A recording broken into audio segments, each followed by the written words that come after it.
رات آئیے، وقت کی تو بہرحال قیمت ہے۔ جناب قمر محمد آبادی صاحب کے ایک التماس پر تمام مہمانان حضرات اکٹھا ہو چکے، چونکہ ہماری فہرست میں کچھ لوگ ہیں جن کی تقاریر سننے کے بعد انشاءاللہ آپ لوگ محظوظ ہوں گے، مگر ہمارے صدر محترم کسی مجبوری کے بنا پر وہ جانا چاہتے ہیں، کہیں انہیں شادی میں یا کسی تقریب میں پہنچنا ہے، جانا ہے۔ بہرحال میں ان سے گزارش کروں گا سلطنت ادب کے مغل اعظم جناب پروفیسر شباب الدین صاحب جو آج کے اس پروگرام کی صدارت فرما رہے ہیں۔ عزیزو، بہت پہلے کی بات ہے کہ ہمارے چھوٹے بھائی، ہمارے بہنوئی جو ماسٹر شجاع صاحب املوی تشریف رکھتے ہیں، میں ان کے ساتھ پروفیسر شباب الدین صاحب کے دولت کدے پر ایک بار پہنچا تو دیکھا کہ ایک زبان ہے جو اس کو کبھی گلے لگا رہے ہیں، کبھی بوسہ لے رہے ہیں، کبھی چومتے ہیں، کبھی اسے جزدان میں رکھتے ہیں۔ میں نے پوچھا شباب الدین صاحب آخر یہ کون سی زبان ہے؟ انہوں نے کہا کہ یہ عربی زبان ہے۔ میں نے بھی اس کا احترام کیا اور تعظیم کرنی شروع کر دی۔ استعاراتی لہجے میں بڑے سلیقے سے گفتگو کر رہے تھے۔ میں نے پوچھا قبلہ یہ کون سی زبان ہے؟ انہوں نے کہا کہ یہ فارسی زبان ہے۔ میں نے اسے بھی تھوڑا بہت سیکھ لیا۔ ایک زبان بڑی شوخ، چنچل اور چلبلی سی ملی۔ میں نے پوچھا جناب شباب سر یہ کون سی زبان ہے؟ انہوں نے کہا کہ یہ اردو زبان ہے۔ میں نے اسے بھی سیکھ لیا۔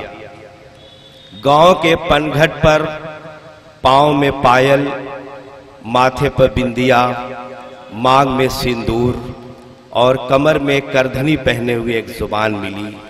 میں نے پوچھا قبلہ محترم یہ کون سی زبان ہے؟ انہوں نے کہا کہ یہ مادر وطن کی زبان ہندی زبان ہے۔ میں نے اسے بھی اپنے سینے سے لگا لیا۔ کالج کے زمانے میں بیل باٹم پہنے ہوئے چست لباس میں ایک زبان ملی۔ میں نے پوچھا قبلہ محترم یہ کون سی زبان ہے؟ انہوں نے کہا کہ انگریزی زبان ہے۔ مجھے اچھی نہیں لگی، آج تک میری انگریزی زبان مضبوط نہ ہو سکی۔ بہرحال یہ اردو ادب کے حوالے سے پروگرام کیا گیا ہے۔ اردو اور ہندی کا ایک سنگم، اترا ہوا گلاب کا چہرہ نہ پڑھ سکے وہ دوست کیا جو دوست کا لکھا نہ پڑھ سکے۔ اترا ہوا گلاب کا چہرہ نہ پڑھ سکے وہ دوست کیا جو دوست کا لکھا نہ پڑھ سکے۔ چاہے کسی بھی بھاشا میں لکھے کرشن خط، ممکن نہیں کہ اس کو سداما نہ پڑھ سکے۔ تو اردو ہندی کا یہ سنگم، آئیے گزارش کی جائے عزت مآب عالی جناب پروفیسر شباب الدین صاحب سے جو تشریف لائیں اور اپنے چند جملوں سے سامعین کو نوازیں۔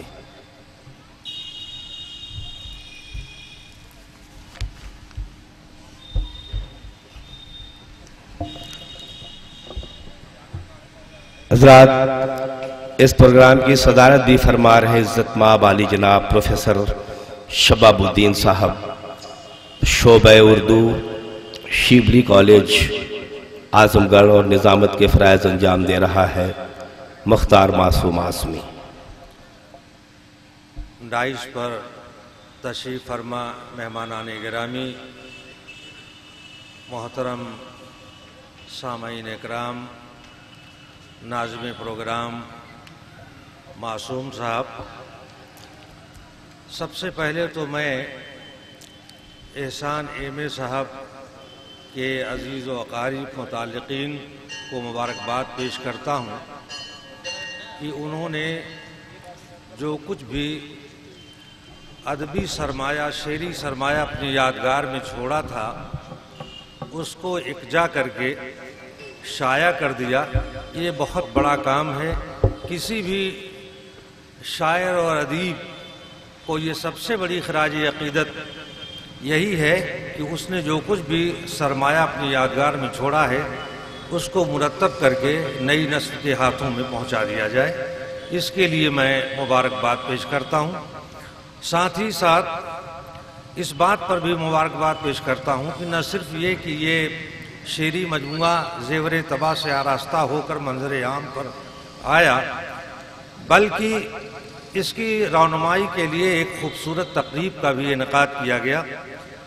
ظاہر سی بات ہے کہ جن لوگوں نے یہ منصوبہ بنایا، جن لوگوں نے یہ ارادہ ظاہر کیا اور پھر اس کو عملی شکل دی، سب کے سب مبارکباد کے مستحق ہیں، اور میں دل کی گہرائیوں سے مبارکباد پیش کرتا ہوں۔ آج کی محفل میں آ کر میں انتہائی مجبوریوں کی بنا پر رخصت چاہ رہا ہوں، یہاں سے جا رہا ہوں، لیکن حقیقت یہ ہے کہ دل یہیں چھوڑ کے جاؤں گا۔ اتنی خوبصورت مجلس، یہاں میرے بہت سے شاگرد بیٹھے ہوئے ہیں۔ اخلاق احمد صاحب ہیں، شجاعت صاحب ہیں، خورشید صاحب ہیں، اشرف نعمانی ہیں، اور بھی بہت سے، اور آپ حضرات ہیں، شعراء کرام ہیں، ہمارے دوست ہیں، چھوٹے بھائی ہیں، ڈاکٹر عبدالقیوم صاحب ہیں، ہمارے محترم ڈاکٹر شفیق اعظمی صاحب ہیں۔ جی چاہتا تھا کہ میں سب کا کلام سنوں، یہ بڑا خوبصورت موقع تھا، لیکن حالات کی مجبوری۔ احسان ایم یہ بھی میرے شاگرد تھے، اور میری عادت ہے کلاس روم میں ایسے بچوں کی طرف میری نگاہ اٹھتی ہے یا میری نگاہ متلاشی رہتی ہے جن میں کوئی نہ کوئی جوہر پوشیدہ ہو، چاہے وہ شعر و ادب کا ہو، چاہے وہ تقریر و تحریر کا ہو۔ تو میری نظر میں احسان ایم اس وقت آئے جب یہ بی اے کے طالب علم تھے، اور میں نے محسوس کیا کہ اس طالب علم کے سینے میں ایک شاعر چھپا ہوا ہے، اگر اس کو جگایا جائے، بیدار کیا جائے تو شعر و ادب کو مالا مال کر سکتا ہے۔ طالب علمی کے زمانے میں انہوں نے غزلیں کہیں، نظمیں کہیں، مجھ کو دکھاتے بھی تھے، اور میں نے ان کی غزلوں کو، نظموں کو بزم شبلی، جو میں شبلی کالج سے میگزین شائع کرتا ہوں، اس میں نے شائع بھی کیا، اور دیکھتے ہی دیکھتے ایک چنگاری شعلہ بن گئی۔ لیکن یہ جان کر مجھے بڑا رنج ہوا کہ اتنی جلدی، اتنی کم عمری میں وہ ہمارے درمیان سے اٹھ کر چلے گئے۔ واقعی بڑا شاک، بڑا صدمہ پہنچا۔ ابھی تو یہی وقت آیا تھا کہ جو جوہر، جو فنکاری ان کی شخصیت میں پوشیدہ تھی وہ پختہ ہوتی، اور وہ شعر و ادب کے میدان کی سیر کرتے، اور نئے نئے نقطۂ نظر اور نئی فنکاری کے ساتھ وہ محفل شعر و ادب کو روشناس کراتے۔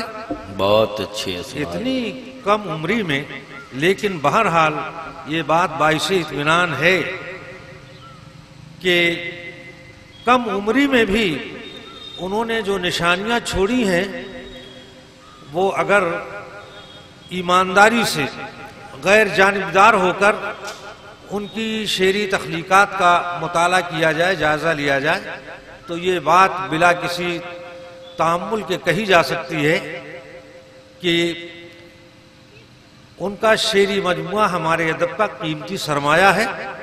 بہت کچھ انہوں نے کم عمری میں محسوس کیا اور اس کو بے کم و کاست اپنے شعر کے قالب میں ڈھالا، آج جب ہم ان کی شاعری کو پڑھتے ہیں تو احساس ہوتا ہے کہ انہوں نے جہاں سے شعری سفر شروع کیا تھا اور جہاں پر چھوڑا، اس سفر میں کافی اتار چڑھاؤ آیا ہے۔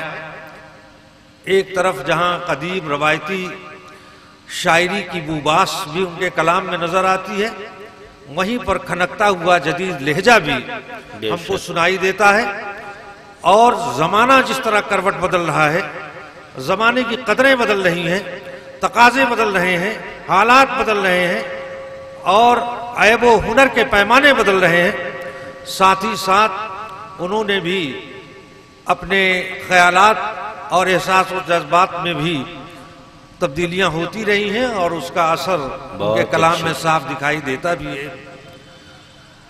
میں سمجھتا ہوں کہ اگر ان کو حیات نے ان کے ساتھ حیات نے وفا کی ہوتی تو وہ شعر و ادب کی انتہائی بلندی پر پہنچ کر وہ ایک ایسا نقش چھوڑتے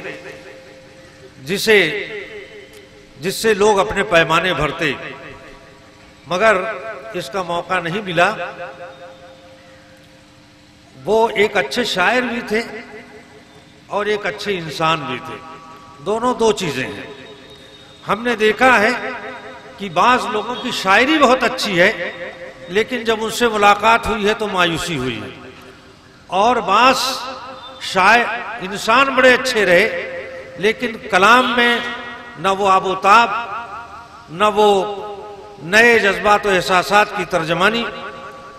لیکن یہ خوش قسمتی تھی کہ ایک اچھے انسان کے سینے میں ایک اچھا شاعر پرورش پا کر ابھرا، اور طالب علم کے زمانے میں بڑے سنجیدہ تھے اور آخر تک سنجیدہ رہے۔ ہم نے حالی کے بارے میں یہ پڑھا کہ حالی بوڑھے پیدا ہوئے اور بوڑھے ہی انتقال کر گئے، جوانی ان پر آئی ہی نہیں، یعنی کم عمری میں اس قدر سنجیدگی اور اس قدر ذمہ داریوں کا احساس کہ وہ جس عمر کے جس مرحلے میں رہے وہ اپنی ذمہ داریوں کو محسوس کرتے رہے۔ میں سمجھتا ہوں کہ ہمارے عزیز شاگرد مرحوم احسان صاحب کا بھی یہی انداز تھا زندگی برتنے کا، اور سب سے بڑی بات یہ کہ انہوں نے زندگی میں کبھی ہار نہیں مانی۔ حالات ان کے اچھے بھی رہے، خراب بھی رہے اور اچھے بھی ہوئے، لیکن خراب حالات میں بھی وہ اپنی ڈگر سے ہٹے نہیں، اور انہوں نے بہت جواں مردی کے ساتھ حالات کا مقابلہ کیا۔ ان کی شاعری میں بعض اشعار ایسے ہیں جس سے نہ صرف کی روح سرشار ہوتی ہے بلکہ ہمارے عزم اور حوصلے کو بھی جلا ملتی ہے، طاقت ملتی ہے۔ میں اس موقع پر بہت کچھ تو عرض نہیں کر سکتا، اس لیے کہ دیوان خاصا ضخیم ہے۔ درخواست یہ کر سکتا ہوں کہ ان کا مجموعہ کلام توجہ سے پڑھا جائے، اور جن لوگوں کو اللہ تعالیٰ نے بصیرت عطا کی ہے وہ اپنی اپنی بصیرت اور اپنے ادبی اور تنقیدی شعور کی بنیاد پر اس کو پرکھیں اور اس کتاب پر تبصرے کریں۔ اور جو متعلقین ہیں، آپ نے بہت اچھی بنا ڈالی ہے، اور آپ سے درخواست کرتا ہوں کہ جذبات سرد نہ پڑیں بلکہ احسان ایم کی حیات اور شاعری پر بھرپور مقالے لکھے جانے چاہیے۔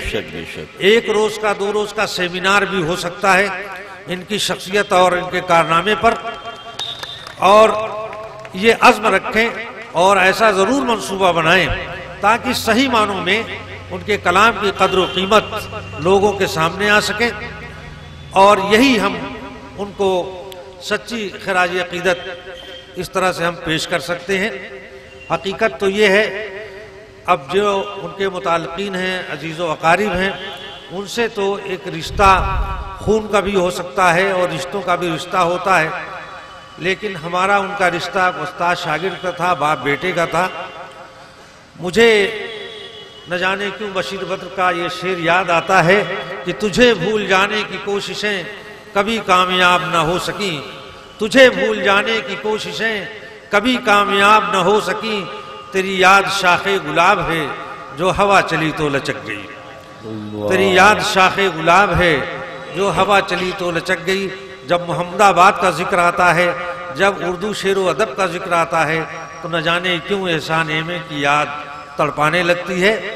بارہا ملاقاتیں ہوتی رہیں، طالب علمی کا زمانہ ختم ہوا، وہ ملازمت میں آ گئے، اور ملازمت کے دوران بھی ملاقاتیں ہوتی رہیں، باتیں ہوتی رہیں، لیکن مجھے نہیں پتا تھا کہ جو شخص اتنی محبت سے باتیں کرتا ہے وہ اتنی جلدی ہم کو چھوڑ کر چلا جائے گا۔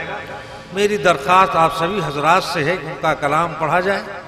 کلام پڑھنے کے بعد بہرحال ایک سیمینار ان کے اوپر ہونا چاہیے۔ میں بھی کوشش کروں گا کہ شبلی کالج جہاں کے وہ پروڈکٹ تھے، جہاں سے انہوں نے تعلیم حاصل کی تھی، شبلی کالج کا شعبہ اردو ایک سیمینار منعقد کرے اپنے ہونہار شاگرد کی یاد میں۔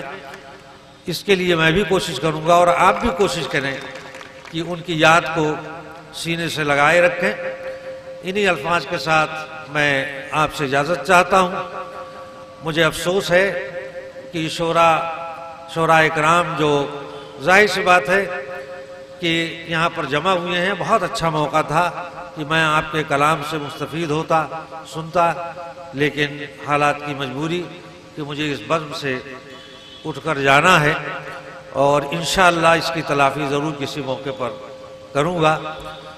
ایک بار پھر میں تمام متعلقین کو، ڈاکٹر قمر صاحب جنہوں نے اس مجموعے کو مرتب کیا ہے، ترتیب دیا ہے، ان کو مبارکباد پیش کرتا ہوں۔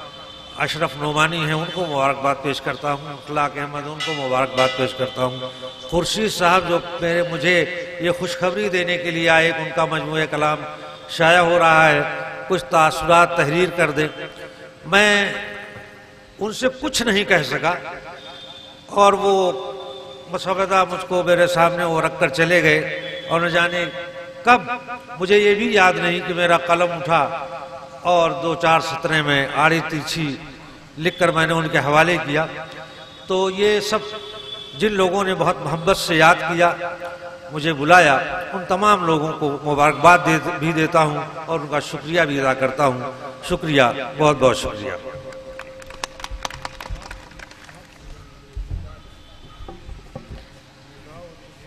زمانہ بڑے شوق سے سن رہا تھا، زمانہ بڑے شوق سے سن رہا تھا، ہم ہی سو گئے داستاں کہتے کہتے۔ حضرات پروفیسر شباب الدین صاحب جناب احسان احمد صاحب کی یاد میں کچھ کلمات اور ان کو خراج عقیدت پیش کر رہے تھے۔ یقیناً احسان احمد صاحب ہمارے دوستوں میں رہے،